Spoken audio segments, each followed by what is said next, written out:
밀수 목사님하고 이야기를 나누다 보니까 저하고 신학교 신대원 동기입니다. 신대원 동기인데 저는 헤매며 신학을 했고 우리 김일수 목사님은 제가 87년도에 처음 뵀거든요. 그때부터 저하고 남다른 그런 모습이 많으셨어요. 대신대학교 공부할 때도 뭐라 그래야 될까? 저는 굉장히 좀 까칠한 사람이었어요.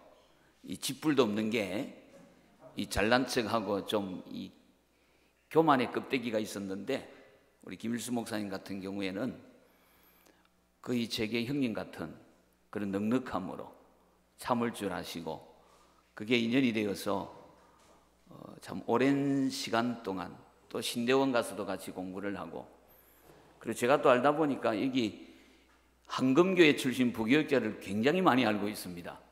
제 주변에 당장 선교사님부터 윤한철 선교사님부터 시작해서 최근에 하나님의 부르심을 받은 우리 최우식 목사님, 그분은 제가 몇 해 전에 제가 전에 섬기던 교회에서 와서 말씀을 전했는데 후배 목사의 말씀 앞에 눈물 흘리며 가슴을 치며 말씀을 들었던 그런 제게 큰 은혜를 끼쳤던 목사님이신데 주님 다 영광을 받으시고 그 주님의 때에 불러가셨던 분부터 지금도 현재 우리 이 한금교회 출신 가운데 조동진 강도사라고 거기도 지금 저와 같이 사역을 하고 있고요. 김동훈 목사는 유명하더라고 보니까요. 김동훈 목사님 모르시는 분이 없더라고요 보니까. 그 제가 전에 섬겼던 교회가 김천 계령교회인데 그 교회 때 우리 이 한금교회에서 수련회를 많이 오셨어요. 그래서 그때도 한금교회 실력 있는 모습들도 많이 배웠고요. 그런데 제가 목사의 장점과 단점이 있다면 거짓말을 못하는 겁니다. 제가 정말 한금교회 한 번쯤 가서 설교할 수 있는 기회가 있었으면 좋겠다라고 늘 그런 마음이 있었는데 하나님이 그 기도를 들어주셔서 전화 왔을 때 거절하지 않고 예 라고 이렇게 대답을 하고 왔습니다. 주님의 기쁨이신 사랑하는 성도들이여, 아무런 보상이 없어도 기쁨으로 섬길 수 있는 일이 여러분에게 있습니까?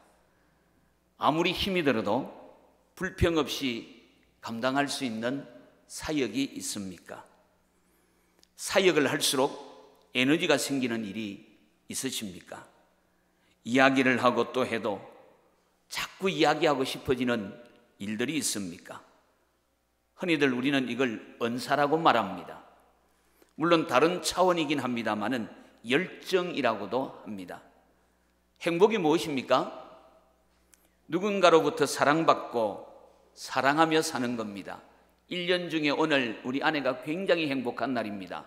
오늘 생일이거든요.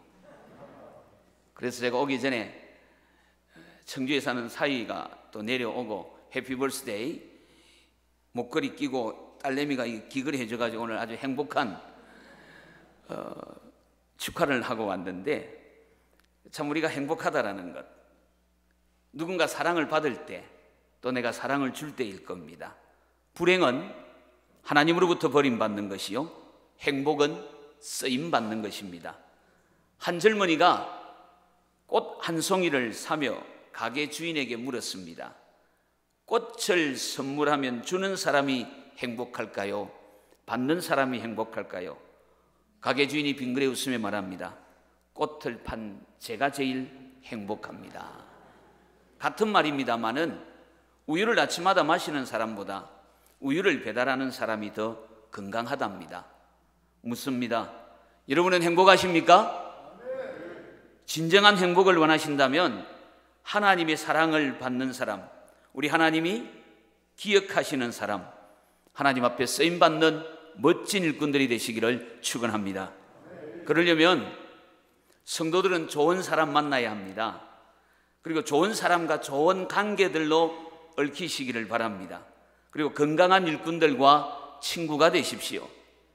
교회가 나에게 어떤 사역을 맡기시더라도 교회에 꼭 붙어 계세요. 능력과 실력을 이야기하지 마시고 함께 더불어 배우고 헌신하십시오. 어느 날 그게 여러분의 실력이 되어 있을 겁니다. 성경에서 하나님이 쓰시는 사람은 언제나 자기 일에 성실한 사람입니다. 요셉은 옥중에서 모범적인 죄수로 일을 하고 있을 때 부름을 받고 쓰임을 받았습니다. 사무엘은 깊은 밤 성전에서 자신이 맡은 일을 감당하고 있을 때 하나님이 그를 불렀습니다. 엘리사는 밭을 갈고 있을 때, 베드로는 바다에서 그물을 던지고 있을 때 하나님이 그들을 불러 가장 요긴하게 사용을 하셨습니다.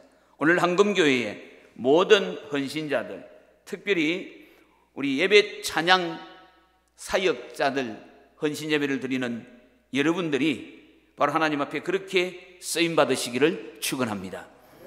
천국 시민인 우리는, 구원받은 우리는, 하나님의 자녀된 우리는 언제나 우리의 삶을 긍정적으로 생각하고 소망을 말하며 살아야 합니다. 어려워도, 때로는 기가 막혀도, 마음 상하고 눈물 나고 깜깜하더라도 삶에 대해, 인생에 대해 소망을 가지고 영적 성자가 되셔야 됩니다. 우리 그리스도인들은 누구에게나 쓰임받고 싶은 욕구가 있습니다. 무슨 말입니까? 할 일이 있다고 하는 것, 그건 정말 행복한 일입니다. 오늘 찬양 사역자 헌신 예배를 드리면서 귀한 직분에 쓰임받는 그 행복, 여러분 하나님 쓰실 때에 감사하시고 마음껏 충성하십시오. 그래서 바울은 디모데전서 1장 12절에서 우리 주께 내가 감사함은 나를 충성되이 여겨 내게 직분을 맡기심이니, 섬길 수 있는 교회가 있고 내가 섬길 사역이 있다고 하는 것은 정말 행복하고 감사한 일입니다. 그런데 사역자가 되었다고 다 하나님 앞에 쓰임받는 건 아닙니다. 이 교회 사역은 지식 있다고 되는 것도 아니고 돈 있다고 되는 것도 아닙니다. 더더구나 이름 주어졌다고 되는 일은 아닙니다. 내가 하나님 앞에 쓰임받고 싶은 비전과 열정이 선응되어져야 될 겁니다. 여러분 한번 이 시간 잠깐이나마 기억해 보시기 바랍니다. 여러분의 평생에 살아오신 삶 속에서 내 인생에 기적이 있다라고 했을 때 제일 먼저 지나가는 기적이 무엇입니까? 내가 구원받은 기적 아니겠습니까? 나 같은 죄인이 하나님의 자녀가 되어서 하늘나라 백성이 되어서 살아간다. 제 인생에 기적이 있다면 이게 가장 큰 기적이고 은혜입니다. 하나님이 나를 사랑해 주신 게 무엇입니까? 당신의 독생자 예수님 우리 위하여 내어주신 겁니다. 내가 얼마나 나쁜 놈인고 하니 예수님이 죽으셔야 구원받을 만큼 나쁜 놈입니다. 그런데 내가 또 얼마만큼 소중한 존재입니까? 하나님의 외아들이 죽을세라도 나를 살려내야 될 만큼 나는 소중한 존재라는 겁니다. 이게 바로 예수님 보내주신 하나님의 사랑입니다. 이 은혜의 사실을 평생 잊지 않고 담대히 살아가는 것, 제 생애 최고의 기적이었습니다. 이제 코로나19 전 세계적인 위기 상황 속에서 여전히 우리는 하루하루를 살아가고 있습니다. 여러분, 이게 어느 정도 마무리가 되어지고 나면 이제는 더 이상 이 땅에 전염병이 없어지고 모든 순간이 한순간에 정리되고 또 몇 달 지나고 나면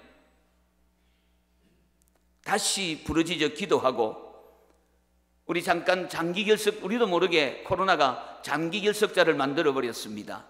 이들이 다시 함께 모여서 터질 듯이 모이고 그랬으면 좋겠지만 쉽지는 않을 겁니다.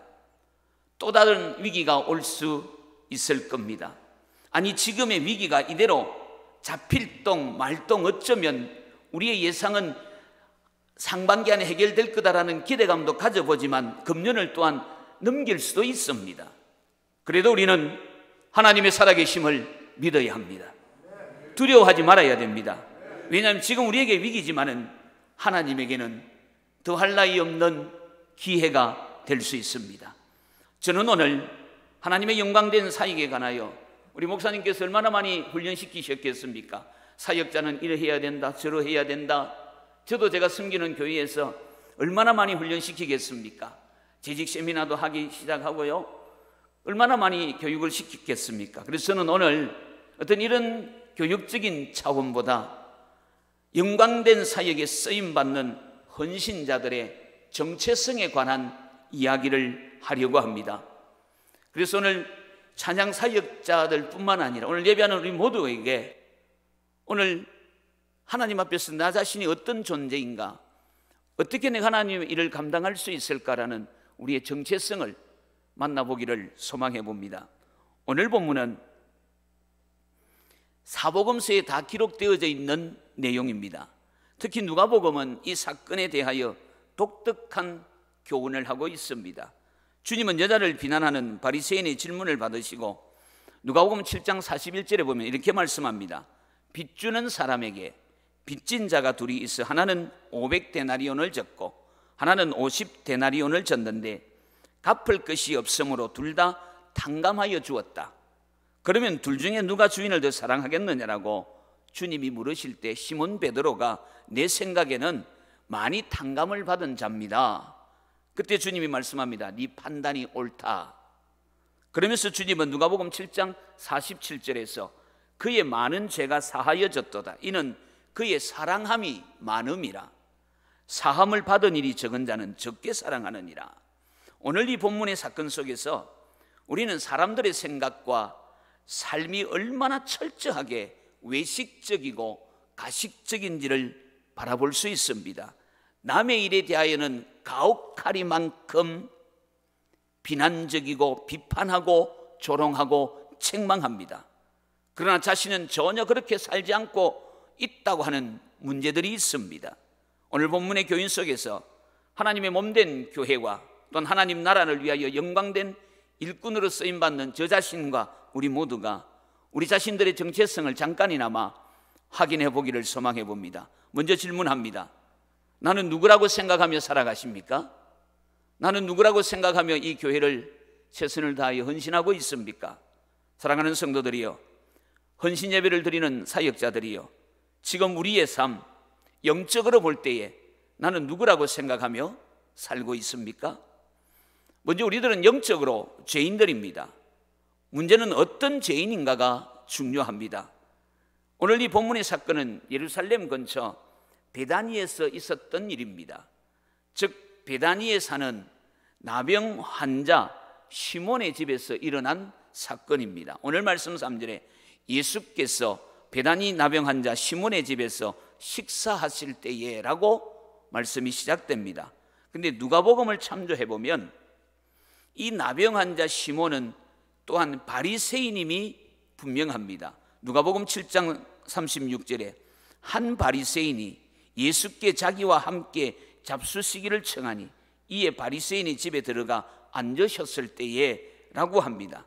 그리고 40절에서는 시몬아 네게 이럴 말이 있다 하셨으니 오늘 본문의 나병 환자 시몬과 누가복음의 바리새인 시몬은 동일한 사람입니다. 그런데 우리는 이 부분에서 잠깐 생각을 가져봅니다. 이 나병 환자요 바리새인인 시몬은 향유를 부은 여인에게 뭐라고 말하는지 아십니까? 누가복음 7장 39절에 보면 예수를 청한 바리새인이 그것을 보고 마음에 이르되 이 사람이 만일 선지자라면 자기를 만지는 이 여자가 누구며 어떠한 자 곧 죄인인 줄 알았으리라. 지금 바리새인은 이 여자가 행하고 있는 일의 성격과 내용은 완전히 무시합니다. 단도직입적으로 이 여자는 죄인이라고 규정을 해버립니다. 여기서 본문에 나오는 우리 죄인을 한번 비교해 보십시다. 먼저 첫째로 스스로 의인으로 생각하지만 사실은 죄인인 사람들이 있습니다. 만일 이 바리새인이 과연 나병 환자라면 그는 율법적으로 볼 때 죄인입니다.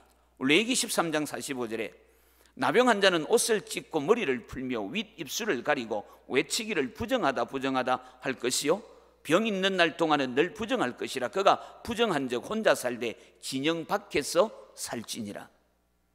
어찌된 일인지 나병 환자이지만 그는 어엿하게 동네에서 살고 바리새인의 행세를 하고 있습니다. 그리고 누가복음 18장 9절의 기도 교훈에 나오는 바리새인들의 특징을 잘 아시지 않습니까? 자기를 의롭다라고 믿고 다른 사람을 멸시하는 행동을 서슴지 않는 사람들입니다. 그래서 바리새인들이 자기들은 스스로 의롭다라고 믿지만 주님의 눈으로 볼 때 언제나 그들은 외식하는 죄인들일 뿐입니다. 하나님의 눈으로 볼 때에 완벽한 죄인인 사람이 죄인이지만 주님이 칭찬하는 사람을 죄인이라고 지금 무시하고 있는 겁니다. 하나님의 영광된 사역에 쓰임받는 성도들은 나는 누구라고 생각하면서 살고 계십니까? 영적으로 아직 깨우치지 못한 죄인들임에도 불구하고 다른 사람들을 혹 죄인이라고 정죄하면서 의인 행세하며 사시는 분들 혹여 계십니까? 회개해야 됩니다. 두 번째, 스스로 죄인으로 알고 살지만 사실은 의인인 사람들이 있습니다.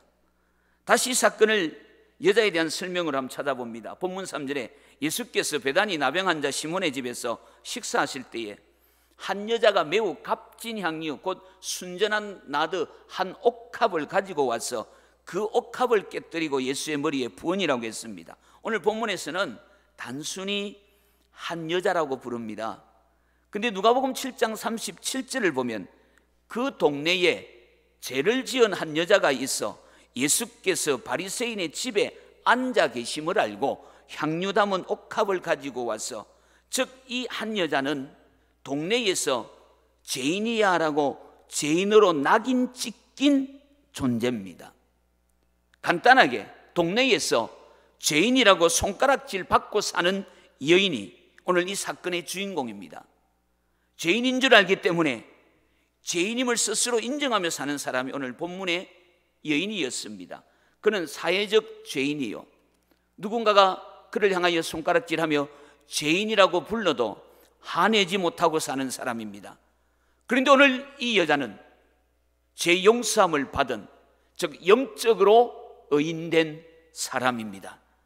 비록 아무도 알아주지는 않는 사회적으로 죄인이라고 손가락 받는 정죄자이지만 영적으로는 주님께 사죄한 바다, 그 심령 내적 기쁨, 내적 확신, 내적 감사가 넘치는 사람이었습니다. 그러므로 자기의 할 일을 묵묵히 할 뿐 세상의 평가나 조롱에 그렇게 마음을 빼앗기지 않았습니다. 이 사건 속에서 여자는 한마디 말도 하지 않았습니다. 그녀가 값진 향유를 아낌없이 주님의 머리에 부은 것도 용서받은 기쁨과 감사에 대한 표시로 보여지는 겁니다. 성도 여러분, 자신을 누구라 생각하시면서 살아가십니까? 다른 사람을 정확하게 그의 죄를 끄집어내어 정죄하지만 스스로는 외식하고 있는 죄인은 아닙니까? 그렇다면 혹여 무시당하지만 내적으로는 용서의 기쁨을 안고 사는 참된 의미의 죄인이십니까? 여러분, 이 세상에서 인정받음이 그렇게 중요하지는 않습니다. 참된 용서가 있는 죄인이 되어야 세상이 줄 수 없는 하늘의 기쁨이 찾아오기 시작할 겁니다. 그런 자만이 헌신할 수 있음을 믿고 담대하게 주님 앞에 쓰임받는 헌신자들로 나를 발견할 수 있기를 주님의 이름으로 축복합니다. 두 번째입니다. 내가 누구인가의 정체성을 확인하셨다면 이제 헌신자들이요, 나는 어떤 나의 신분에 걸맞는 삶을 살아가고 있는지를 확인해 보려고 합니다. 먼저 오늘 말씀에서 만나볼 때 첫 번째, 분내는 삶을 사는 사람들이 있습니다. 즉 남의 것에 대하여 어떻게 써야 된다며 판단하며 사는 분들이 있습니다. 오늘 본문의 사건 보면 사람들의 비난이 4절 5절에 나옵니다. 어떤 사람이 화를 내어 서로 말하되 어찌하여 이 향유를 허비하는가? 이 향유를 300데나리온 이상에 팔아 가난한 자들에게 줄 수 있겠도다 하며 그 여자를 책망하는지라. 어떤 일이든지 일한다는 건 사실 굉장히 어렵습니다. 그러나 그 일에 대하여 비판하고 책망하는 일은 언제나 쉽습니다. 특별히 남의 일이나 남의 것에 대하여 이러쿵 저러쿵 말하는 것 참 쉽습니다. 그리고는 아니면 말고 너무 무책임한 우리들의 모습입니다. 돈이나 재물의 문제에 대해서는 더더욱 간단합니다.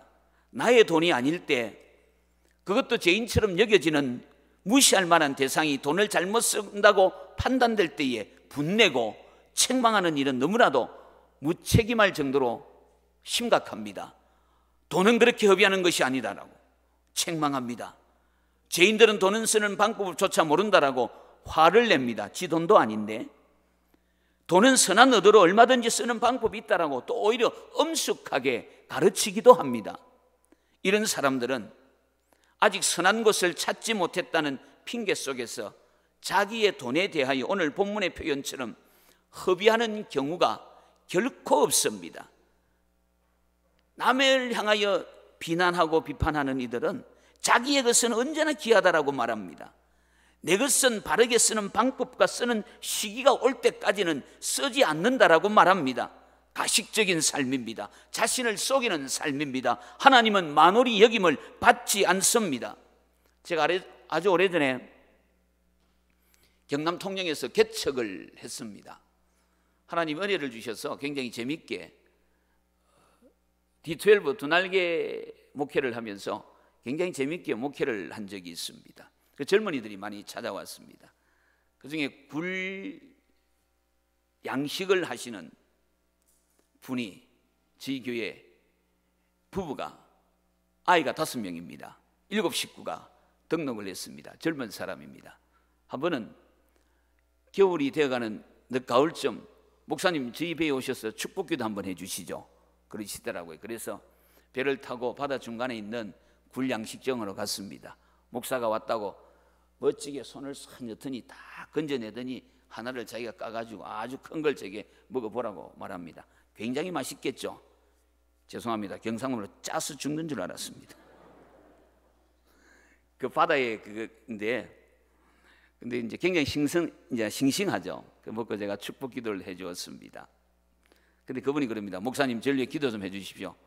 지금 사업이 성공하면 그때 제가 2층짜리 건물을 사가지고 교회를 하고 있었습니다. 개척인데도 개척 2년 만에 전세를 면하고 단독 건물을 사서 그렇게 했던데 목사님 제가 몇 년 안에 이거 큰 건물로 새로 지을 수 있도록 제가 최선을 다하겠습니다. 들리는 소문에 아직까지 그분은 건축원금을 하고 있지는 않습니다. 무언가 자기 돈에 대해서는 때가 안 됐다라고 말합니다. 그런데 그분은 자기 자신을 위해서는 굉장히 흥청망청 멋지게 돈을 잘 씁니다. 그런데 그분은 11조도 하지 않습니다. 감사헌금도 하지 않습니다. 그러면서도 교회 재정에 대해서는 굉장히 많은 사람이었습니다. 어쩌면 우리들 많은 사람들이 자신을 속이는 삶. 그런데 여러분 기억하십시오. 우리 하나님은 만홀히 여김을 받지 않으십니다. 우리 하나님은 속지 않으십니다. 여러분 우리가 분내는 삶을 살 것입니까? 그럴 수는 없습니다. 두 번째는 오늘 본문의 여자처럼 내 것을 힘 다해 드리는 삶을 사는 사람이 있습니다. 이 여자의 일에 대하여 예수께서 뭐라고 말씀하십니까? 8절을 보시면 그는 힘을 다하여 내 몸에 향유를 부어 내 장례를 미리 준비하였느니라. 주님은 분명히 이 여자가 힘을 다하여 자신에게 향유를 드렸다라고 말씀합니다. 가난하거나 부유하거나 자신의 힘을 다하여 주님을 섬기고 사랑하는 것을 우리 주님 정확하게 알고 계셨습니다. 이 향유의 값이 300데나리온 정도가 되느냐 아니 되느냐는 우리 주님에게는 문제가 아니십니다. 이 여자가 힘을 다하여 주께 부어드린 것 자체를 주님이 보셨던 겁니다. 이 여자는 과연 이 가난한 가부와 같이 자기의 모든 것을 마가복음 12장 44절에 그들은 다 풍족한 중에서 넣었거니와 이 가부는 그 가난한 중에서 자기의 소유 곧 생활비 전부를 드렸다라는 그 여인과 같이 동일한 하나님의 헌신자들이었습니다. 이런 헌신자는 사실 굉장히 귀합니다. 특히 다른 사람들이 무시하는 경우에 있어서 모두가 죄인이라고 하는 멸시 속에서 자신의 것을 믿음의 분량대로 힘을 다해 다 드리는 사람을 찾기는 쉽지 않습니다. 오늘 본문의 죄인인 여자나 가난한 가부나 모든 이들은 자신의 것을 힘을 다해 드렸습니다. 그래서 아름다운 겁니다. 누가복음 8장 3절을 보면 예수를 따라다니는 여인들이 어떻게 봉사합니까? 다른 여러 여자와 함께하여 자기들의 소유로 그들을 섬기더라. 그 다른 여자가 함께하여 자기들의 소유로, 즉 예수와 그 제자들을 섬겼다라고 성경은 기록합니다. 자기의 것으로 봉사함이 아니면 이미 헌신은 아닙니다. 남의 것을 가지고 판단하고 화를 내는 것을 전혀 헌신이라고는 할 수 없습니다. 우리가 어떻게 살아야 되겠습니까? 내가 누구인가를 확인하고 영광된 주님의 일에 쓰임받는 헌신자들이여 바르게 헌신하십시오. 그리고 이렇게 교회를 섬기는 자들을 격려할 수 있는 영적인 여유가 있기를 간절히 소망합니다. 자, 이제 하나만 더 보겠습니다. 그렇다면 이런 나는 누구를 위해 살고 있는가를 생각해야 됩니다. 오늘 말씀에서 먼저 확인해 봅니다. 첫 번째로 가난한 사람을 위하여 산다라고 말하는 사람들이 있습니다. 철저하게 세상적이요 가식적인 삶의 모습입니다. 누구도 쉽게 가난한 자들을 돕지 않습니다. 그러면서도 도와야 된다는 말은 한 사람도 빼놓지 않고 다 이구동성으로 말합니다. 4절 5절에 어떤 사람들이 화를 내어 서로 말하되 어찌하여 이 향유를 허비하는가? 이 향유를 300데나리온 이상에 팔아 가난한 자들에게 줄 수 있었겠도다 하며 그 여자를 책망하는지라. 이 사건을 보고 있는 사람들은 가난한 자들에게 나누어 줄 수 있는 이 귀한 향유를 이 죄인인 여자가 허비했다라고 흥분하고 있습니다. 오늘 본문의 사람들은 마치 가난한 자들의 문제를 해결할 수 있는 사람으로 보여집니다. 이렇게 귀한 향유를 예수님이 쏟은 여인에게 비난했던 그들이 누구인지 아십니까? 마태복음에서는 제자들이라고 말합니다. 오늘 본문에서는 어떤 사람들이라고 말합니다. 요한복음에서는 가룟 유다라고 말합니다. 그들은 허비라고 생각을 했고 화를 냅니다. 분을 내었습니다. 그리고 책망까지 합니다. 그들은 예수님 곁에서 예수님을 가장 귀히 여겨야 할 예수의 제자들이었습니다. 소위 교회에서 영향력 있는 직분을 가진 자들입니다. 교회 사역이 뭔가를 경험도 해보았고 또 그 현장에 있는 무리들 중에 일부분들입니다. 그런데 그들은 주님보다 물질에 더 많은 관심을 두었습니다. 그들은 주님을 위해 드리는 봉헌을 허비로 여겼습니다. 그들은 그 돈을 가난한 자들에게 줄 수 있다는 합당한 관심은 가졌으나 그 이면에는 봉헌을 자선보다 못하게 여기는 마음들이 있었던 겁니다. 천국을 소망하는 성도라고 해도 우리가 현실을 예면하며 살 수는 없지 않습니까? 그러나 현실에 집착해서는 안 됩니다. 이웃을 보는 것 때문에 하나님을 보지 못하면 안 되는 겁니다.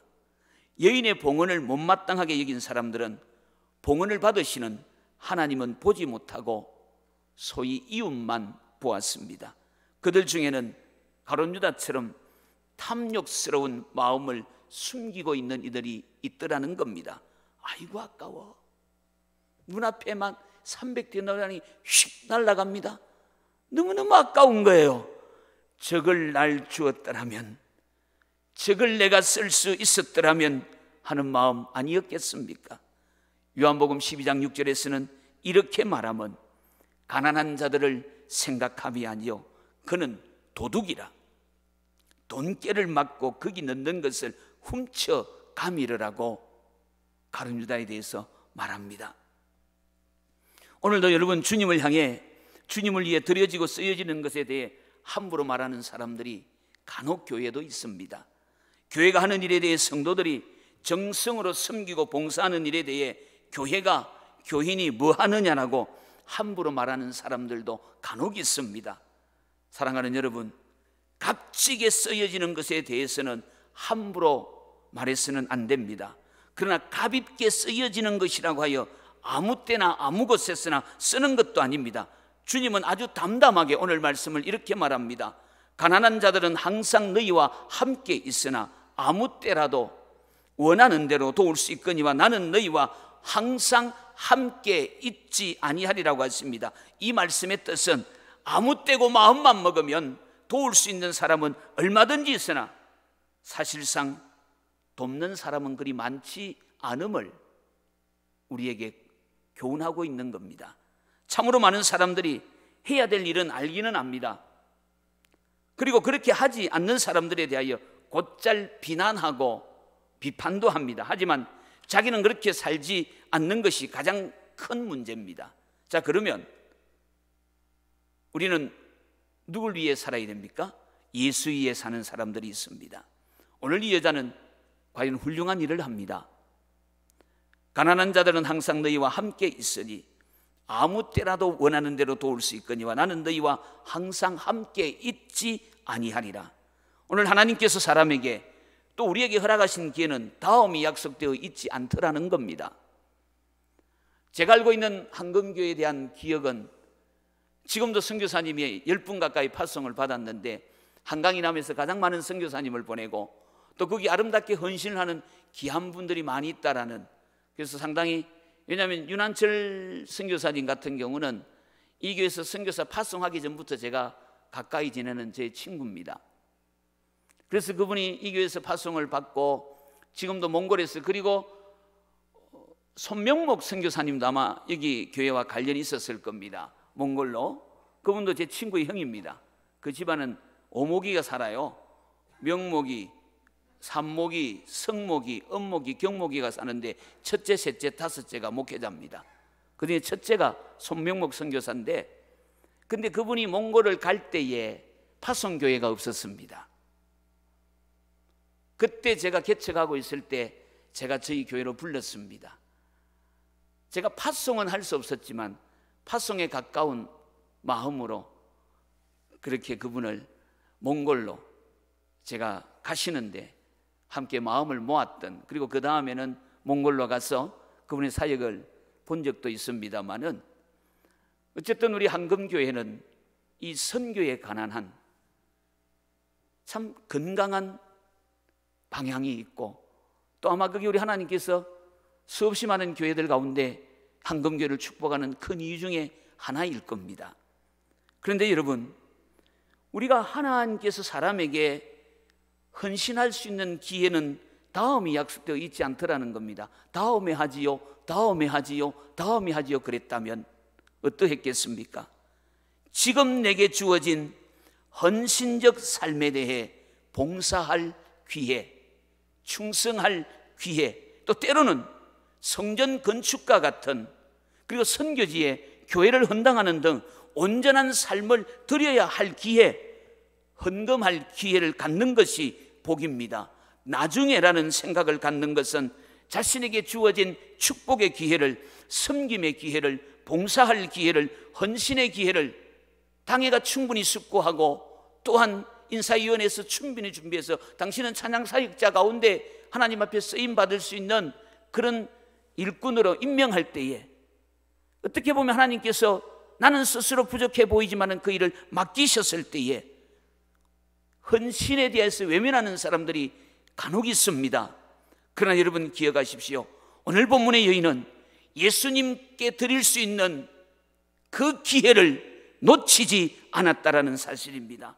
그래서 이 여자는 항상 함께 있지 아니한 예수를 위하여 기회를 잘 잡았기 때문에 그의 헌신은 아름다웠던 것입니다. 8절에 보니까 그는 힘을 다하여 내 몸에 향유를 부어 내 장례를 미리 준비하였느니라.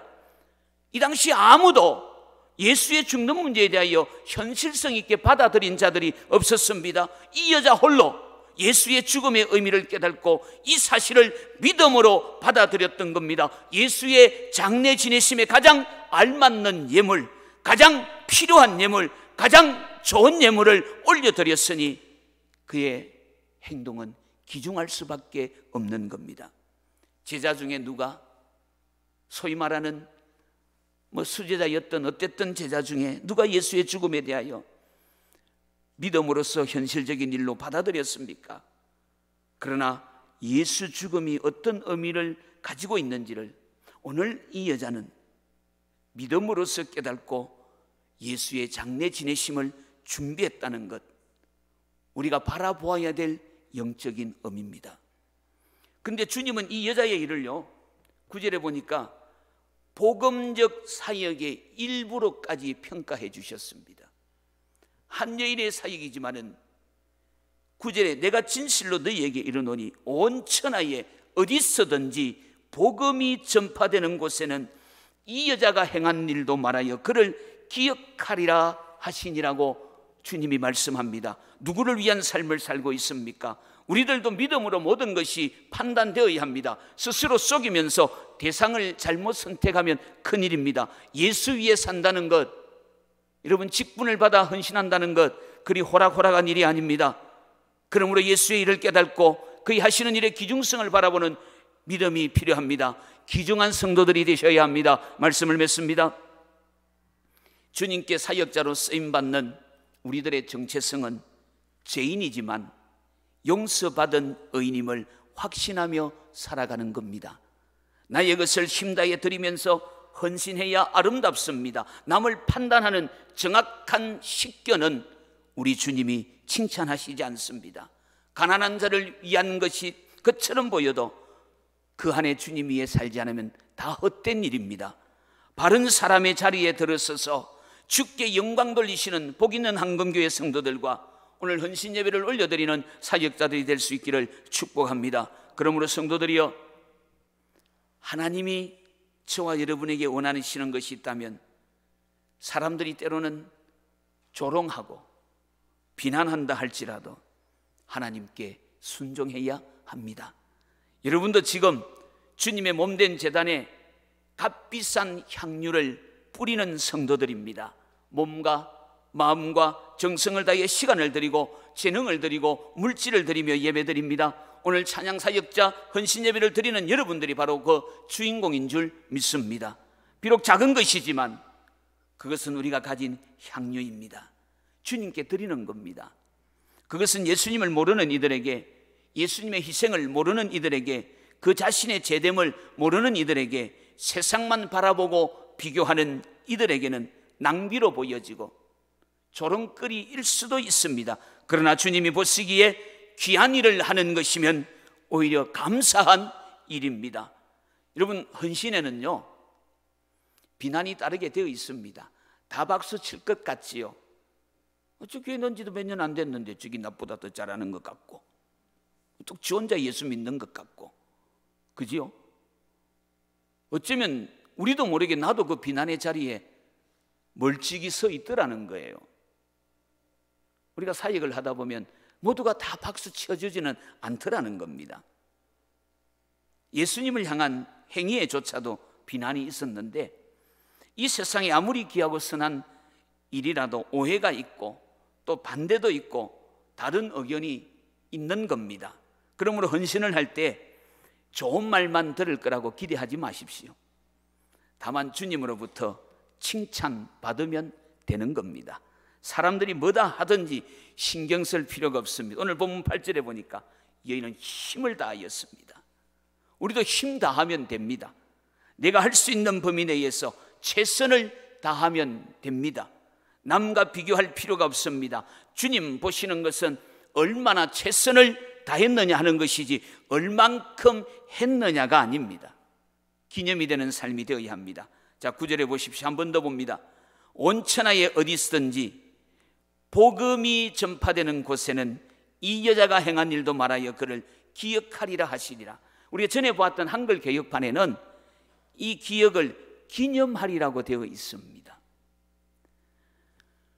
주님의 기쁨이신 사랑하는 성도들이여, 특별히 찬양 헌신을 감당하며 사역하시는 헌신 예배를 드리시는 귀한 분들이여, 교회에서 이름 없이 빚 없이 섬기며 봉사하는 자리에 있으십니까? 제가 지금까지 많은 교회들을 다녀보고 또 부흥회도 하기도 하고, 오늘처럼 특성을 이렇게 아름답게 하는 교회는 제가 뒤에서 너무너무 부러워가지고요, 제가 주위는 폰을 안 들고 다닙니다만 사실 좀 녹화를 하고 싶었어요. 제 교회 찬양하는 팀들에게 좀 보여주고 싶어가, 찬양은 이렇게 하는 거라고, 특성도 이렇게 하는 거라고. 제 교회도 나름대로 굉장히 잘해요. 근데 제 욕심에 저보다 더 잘하는 오늘 이 모습을 보고 제가 닮아가고 싶은 거예요. 배우고 싶은 거예요. 가져가고 싶은 거예요. 어떻게 보면 우리가 하나님 앞에 일을 한다라는 것, 어떤 그런 건강한 욕심들은 아마 누구든지 가지고 있지 않겠습니까? 여러분, 우리가 주를 위해 삶을 살 때 때로는 빛 없이 이름도 없이 아무도 보지 않는 그 자리에 나의 손길이 가고 있습니다. 나의 따뜻한 마음이 가고 있습니다. 오늘 제가 예배를 마치고 목사님들이나 목회 방향은 틀리겠지만은 저는 지금 담임 목회를 한 지가 금년에 몇 년쯤 가면은 아마 여기서 와 소리가 좀 나와도 괜찮을 겁니다. 제가 32살 때까지 대구 성명교회 부교육자로 있다가 32살 때부터 지금 제 나이가 57인데 25년째 담임 목사를 하고 있습니다. 그 와가 나와야 된다니까요. 원로입니다. 원로급입니다. 그런데 제가 개척도 해보았고요, 100년 넘는 교회 성전 건축도 해보았고요, 또 지금은 120년을 바라보고 있는 정말 좋은 교회에서 목회를 하는데 저의 목회의 정신이 하나 있습니다. 그게 뭐냐면 주일. 근데 이런 말을 잘못하면 김 목사님 저보다 훨씬 더 잘하시는데, 저는 김 목사님이 잘하는 거는 제가 숨겨놓고요, 제가 조금 하는 것만 이야기를 해요. 무슨 말인지 아시겠죠? 근데 그걸 가지고 저의 그건 아니에요. 근데 저는 항상 예배 시간 30분 전에 로비에 있습니다. 평생을 그렇게 목회했습니다. 오는 교인들 다 인사를 합니다. 그리고 예배를 마치고 가는 교인들 다 악수를 하고 인사를 합니다. 지금은 그냥 코로나라서 목례만 하고 있지만 제가 담임 목사 첫 해부터 25년 동안 하루도 빠지지 않고 감당하는 사역입니다. 뭐냐면 그 시간이 제게는 신방하는 시간입니다. 주일 오전, 주일 오후, 3일 밤 예배 한결같이 그렇게 제가 그 자리를 지킵니다. 저는 남들만큼 재능이 없어가지고 그렇게라도 해야, 저는 지금 우리 교인 얼굴 절반도 모릅니다. 목사님 저 누군지 아시죠? 예, 권사님. 아직 집사인데요. 이 큽니다. 이제 큰 밥을 먹고, 아이고 집사님 오랜만입니다. 저 권사인데요. 그래도요, 그분들이 제 진심은 알아줍니다. 지 잘못이 아니잖아요. 마스크라는 이놈 때문에. 그래서 저는 지금까지 할 줄 아는 게 없어가지고 그것이라도 해야만이 교인들 앞에 잘하는 것인 줄 알고 그 신방이라도 그렇게 하면서 나름대로 목회를 하는데, 오늘 나오는데 저보다 조금 젊으신 우리 찬양 사역자 예집사님 쫙 오시더니 제 고정문이 잘 안 열리는 거 자꾸 열어요. 아니다, 초콜릿을 기어준 거예요. 거의 됐어 이러면서 이렇게 했는데, 근데 그 마음이 너무 고마운 거예요. 목사님 오늘 헌신 예배 가신다는데 그거 피곤하실 때 입에 넣어서 달콤하게 그렇게 드시라고. 근데 표시도 안 나는 사역이잖아요. 근데 제게는 너무 고마운 일인 거예요. 우리 하나님이 기억하시잖아요. 그 봉사의 자리 여러분의 것입니다. 일터에서 또 예수 믿는 사람처럼 흉내내고 살아야 됩니다. 그렇다면 사람들이 알아주든지 안 알아주든지 여러분은 주님께 향유를 붓는 성도들입니다. 여러분 기억하십시오. 뿌리진 씨앗은요, 어디에선가 옥토를 만나 반드시 열매를 맺을 겁니다. 내가 하나님의 자녀이면 반드시 열매를 맺어 천국의 열매가 여러분을 풍성케 할 겁니다. 낭비라니요, 복음 전도에는 결단코 낭비는 없습니다. 오늘 헌신 예배를 드리는 사역자들 뿐만 아니라 이 교회의 기둥 같은 여러분들이요, 심은 대로 거둔다는 하나님의 법칙 꼭 심령에 새기시길 바랍니다. 그래서 내가 하나님 앞에 복 받을 만한 사람이 되는 게 중요합니다. 여러분 성경에 보니까 복 받은 사람은 그런 말 없어요. 복을 얻는 사람은 그런 말도 없습니다. 오히려 복 있는 사람은, 복은 소유의 문제가 아니다라는 겁니다. 존재의 문제입니다. 복 있는 존재가 되면 복은 쌓여지고 열매는 맺어지게 되는 겁니다. 우리 인간은 누구에게나 쓰임받고 싶은 욕구가 있습니다. 할 일이 있다고 하는 것. 여러분들이 이 눈물로 황금교회를 위하여 개척 초기부터 눈물을 뿌리셨던 분들도 계실 겁니다. 그 좋은 소문들이 나서 이웃에 이사를 와서 어떤 교회를 가면 좋을까, 황금 같은 황금교회로 나오시는 분들도 있을 겁니다. 각자들 은사를 가지고 열정을 가지고 교회를 섬기시면서 복음을 전하고 비전을 심고 있습니다. 여러분, 그 씨앗이 자라서 지금까지 황금교회가 되었고 또 앞으로 계속해서 강력한 열매 맺는 나무로 자랄 겁니다. 우리 누구에게나 쓰임받는 은혜가 있습니다. 여러분, 하나님 앞에 쓰임받는 행복을 아십니까? 제가 초등학교 때 제가 경상남도 축구 대표 선수였습니다. 소년체전. 비록 후보였지만 그러다 보니까 축구를 굉장히 좋아했습니다. 한참 점심시간만 되면 저는 공을 차고 놀았습니다. 그런데 공을 차는데 갑자기 교장 선생님께서, 그 당시는 교장 선생님 사택이 학교 안에 많이들 있었습니다. 갑자기 그런데 그 많은 학생들 중에서 교장 선생님 내 이름을 부릅니다. 정옥현, 우리 집에 가서 내 운동화 좀 가져와. 교장 선생님 축구를 좋아하셨어요. 교장 선생님이 내 이름을 아신다? 콧노래를 부르며 뛰기 시작합니다. 내 이름 아시죠? 그 많은 학생들 중에 내게 심부름을 시키셨다. 그때 그 흥분은 지금도 제 가슴을 울먹거리게 만듭니다.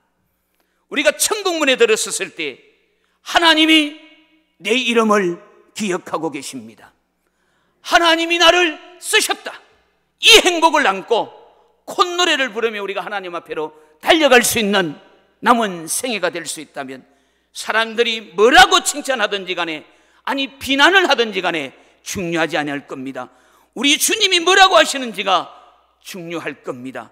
여러분의 섬김과 헌신의 삶이 가정에서, 교회에서, 일터에서의 삶이 빛되고 소금되어 먼 훗날 하나님 앞에 갔을 때 잘했다, 너 참 멋지게 살다 왔다, 기념되는, 기억되는 삶을 살아왔다라고 칭찬받는 오늘 헌신 예배 드리는 분들뿐만 아니라 오늘 예배 가운데 있는 저와 여러분 모두가 그런 은혜가 넘쳐나시기를 우리 주님의 이름으로 축원합니다. 하나님 감사합니다.